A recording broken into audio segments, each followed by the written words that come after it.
তার চোখকে তুলে ফেলেছিল, তাকে গুলি করে তার বুককে ঝাঁঝরা করে দিয়েছিল।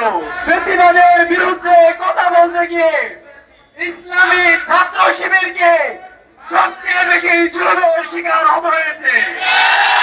গভীর শ্রদ্ধার সাথে স্মরণ করছি 24-এর ছাত্র জনতার গণঅভ্যুত্থানের সকল শহীদদের, যাদের আত্মত্যাগের মাধ্যমে আমরা ফ্যাসিবাদ মুক্ত বাংলাদেশ পেয়েছি, যাদের আত্মত্যাগের মাধ্যমে আজকে আমরা স্বাধীনভাবে কথা বলার অধিকার ফিরে পেয়েছি।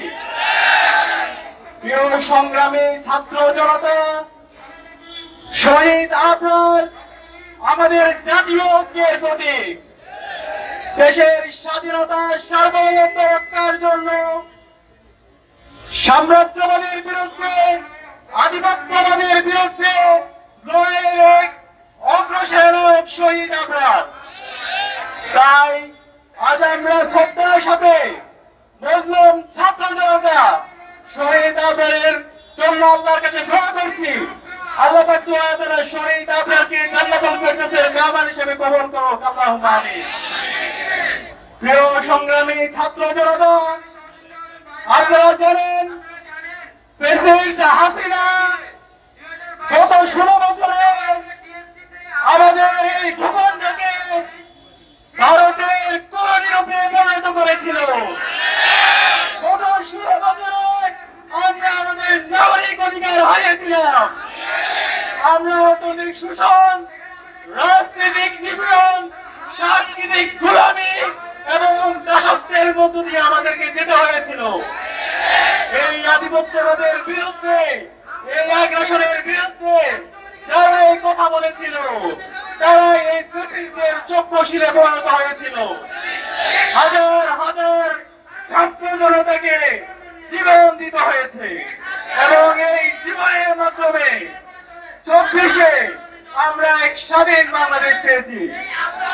প্রিয় সংগ্রামী ছাত্র জনতা, গত 16 বছরে এই আগ্রাসনের বিরুদ্ধে কথা বলতে গিয়ে, ফ্যাসিবাদের বিরুদ্ধে কথা বলতে গিয়ে ইসলামী ছাত্র শিবিরকে সবচেয়ে বেশি জুলুমের শিকার হতে হয়েছে। আপনাদের সামনে আমি কিছু ঘটনা উল্লেখ করতে চাই।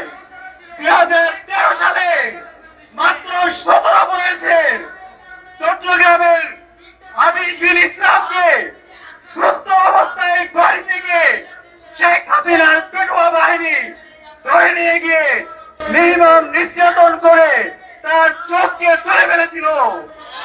পরবর্তীতে তাকে গুলি করে তার মুখকে ঝাঁঝরা করে দিয়েছিল।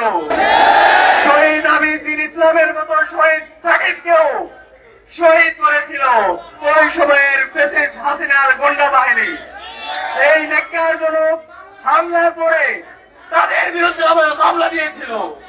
এভাবে যদি আমরা দেখি, গত 16 বছরে সারা দেশে সকল ক্যাম্পাসে ইসলামী ছাত্র শিবিরকে নির্মম নির্যাতন নিষ্পেষণ করা হয়েছে। শিবিরের উপর হামলা করাকে বৈধতা দিয়েছিল এই দেশের সুশীল সমাজের প্রতিনিধিরা। আমরা এই বৈধতা দেওয়ার বিরুদ্ধে স্বাধীন বাংলাদেশে আমরা তীব্র নিন্দা জানাচ্ছি।